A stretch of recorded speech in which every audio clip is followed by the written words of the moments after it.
What's going on, boys? I'm back with another banger, okay? I know that I said I was gonna start being consistent in my last video, and I was, okay? However, like right after I recorded that the next day, I got sick. Bad. And then it was Christmas. So I was like, well, alright.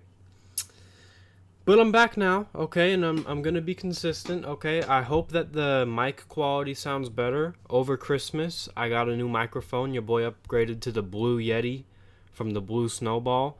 I also got a new camera, but this isn't a face cam video, so you guys won't see that yet.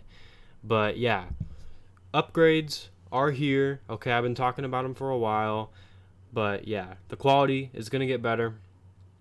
Alright, let me stop rambling. Today we're going to be getting into the most inconsistent fighters in the game, along with fighters with the weirdest resumes, okay?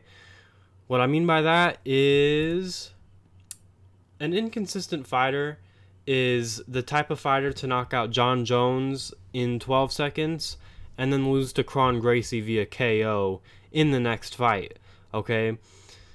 And it just makes you start to think they're getting on the right track when they get a win. You're like, wow, this person's really catching their stride right now. That was a great performance. And then they go out there and look like shit. Just look like like they're lost out there. You know what I mean? You guys know what I'm saying. All right. And a weird resume. What do I mean by that? I mean fighters with wins or losses on their record that just really make no sense. You know, whether they end up becoming a championship level fighter or stay kind of at that journeyman level, there are some fighters that just have a weird resume out there, and we're going to be getting into it. All right. First fighter on the chopping block. Oh, just to be clear, I'm doing separate slides for both because I wanted to make this two different videos, but I feel like they were just a little too similar, so that's why they're combined. So our first inconsistent fighter is Paul Craig, okay? Paul Craig, he fought recently, just last month. He fought Brendan Allen, and he lost that fight, all right? But Paul Craig, I mean, this guy has a championship wins at light heavyweight. If you didn't know better, you'd think he's a light heavyweight champion with amazing title defenses, right? Just looking at his record. But then you look at the losses, and you also even you look at the way he won some of these fights, and you're like, oh, okay, you're kind of the best at being the worst. All right, in light heavyweight at least. In middleweight, still a little untold because, you know, he won one, lost one. But this dude's best wins are Jamal Hill, okay, champion. Magomed Ankalaev, okay, championship level. Nikita Krylov, someone who I think is very underrated in that division. Okay, the dead body of Mauricio Shogun Rua. But I'm putting him on there because that's a former champion, technically. Right? Andre Muniz, the submission specialist. I'm fucking around. But Andre Muniz, he got a win over him, alright? But he also has losses to Brendan Allen, like I said. Johnny Walker, KO'd him. Volkan Ozdemir. Alonzo Menafield. These are just kind of, 10 through 15 level losses, except Brendan Allen and Johnny Walker. They have a pretty high ceiling. But, Menafield and Ozdemir, those are losses where you're just like, okay, someone beating Jamal Hill and Magomed Ankalaev, unless they're randomly getting chinned, like, they shouldn't be losing to these guys. I'm pretty sure the Ozdemir fight was a damn decision, right? And then the Menafield fight, I think that was a KO. But nonetheless, Paul Craig is an inconsistent fighter, and he is on this list, okay? Moving on to a fighter with a weird resume, we've got Jan Blachowicz, okay? Why does Jan have a weird resume? Well, guys, he went 2-4 in his first 6 UFC fights. I mentioned this in my most unlikely champion video. Jan kind of fits this criteria just as much as he fits that one, you know what I mean? He just started off his career in the UFC with a really bad run, didn't look like he would be much, and then, he went on a little win streak, and then he loses to Thiago Santos. He was already older, that was in 2019, still hadn't become a champion yet, and you just kind of thought, alright, Jan Blachowicz, he's good, but he's kind of at that gatekeeper level, above a journeyman, but not top 5 ready. That's just kind of what the consensus was when you were looking at this guy's record. However, he turned it around, alright? He turned it around quick with wins over Rockhold, Jacare, and Corey Anderson, and he turned it around.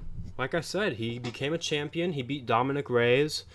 And listen, you guys are going to think I'm just hating on Izzy to hate on Izzy, but he took Adesanya's O on that MMA record. And that's a very impressive feat to go from 2-4 in the UFC to defending your title against Israel Adesanya. It's impressive.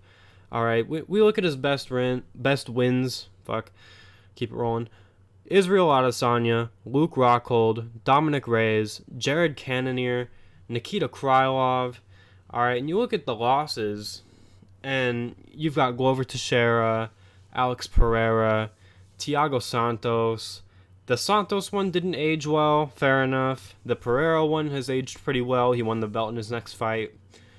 Teixeira one, not the best, but Jan just looked like an idiot out there. So, yeah, Jan Blachowicz, he fits the criteria. He's a great fighter, but he has a weird resume, all right? There's no doubt about it. Now let's move on to another inconsistent fighter. We've got Donald Cerrone, okay? Fought across 2 weight classes, and his record is all over the place. The latter half of his career, guys, it wasn't great. You guys know this. I know this. I think he went out on like 5 losses.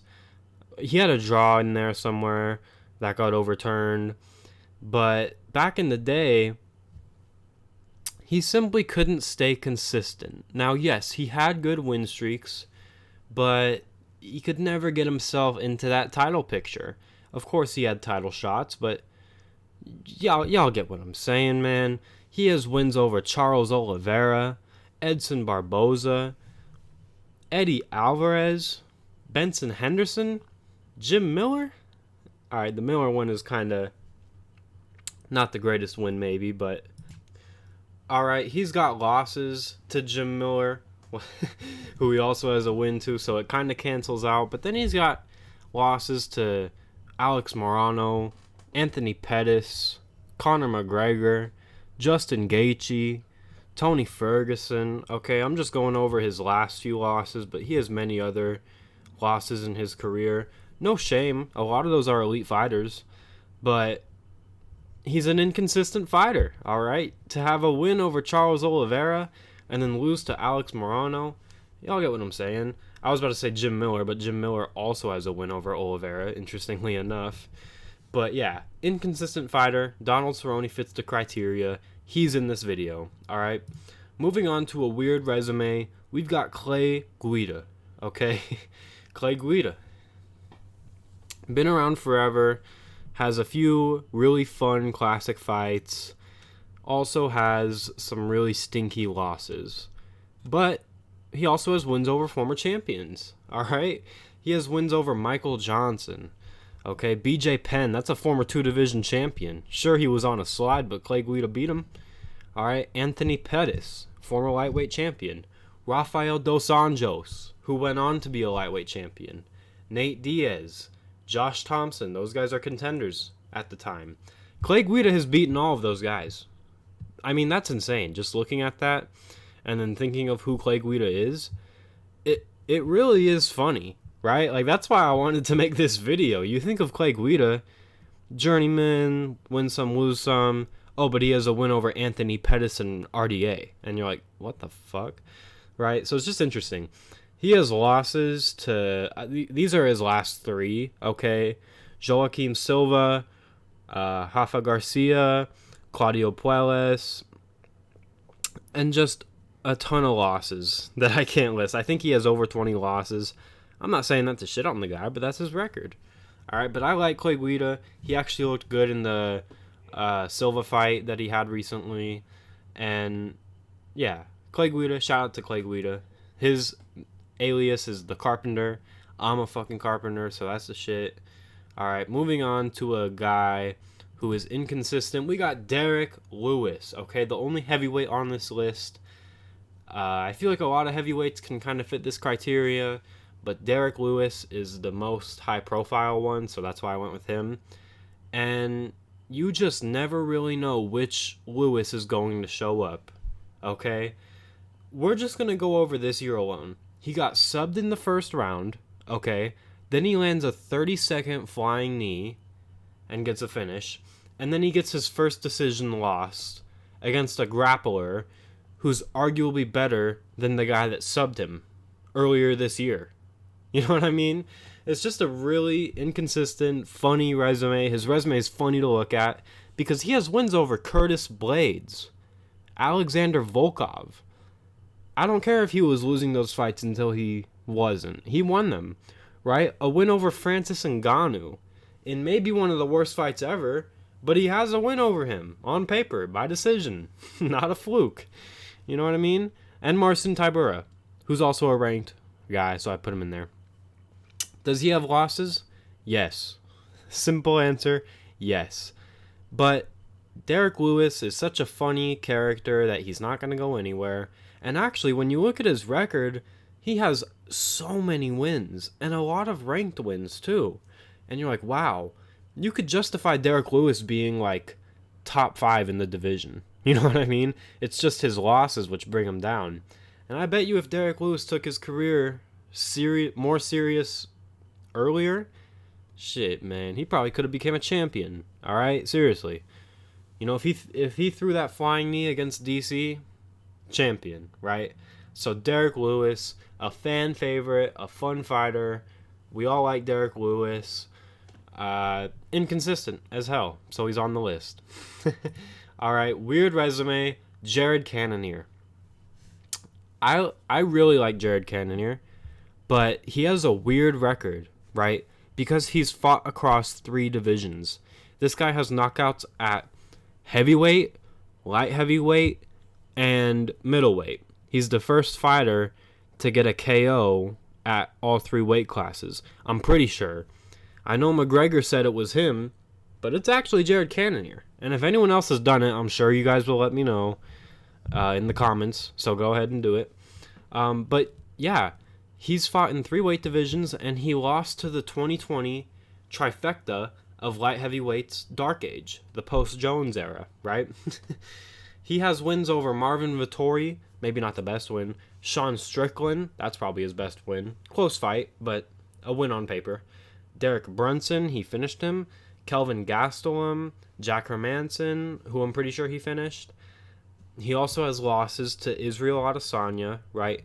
Robert Whittaker. Those are the only 2 at middleweight, I'm pretty sure, though.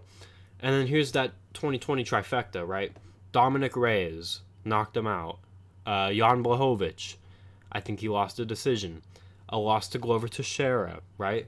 And it's just interesting because you look at these amazing wins at middleweight, and then you see, oh, this guy's fought at light heavyweight. Oh, he's lost to like the 3 best fighters of the 2020 era, right? And I don't know. They aren't horrible losses at all. It's just funny when you think of a middleweight title challenger. You know what I mean? So that's Jared Cannonier. He's on the list. He fits it. All right, moving on. I believe the next one is the king of inconsistency.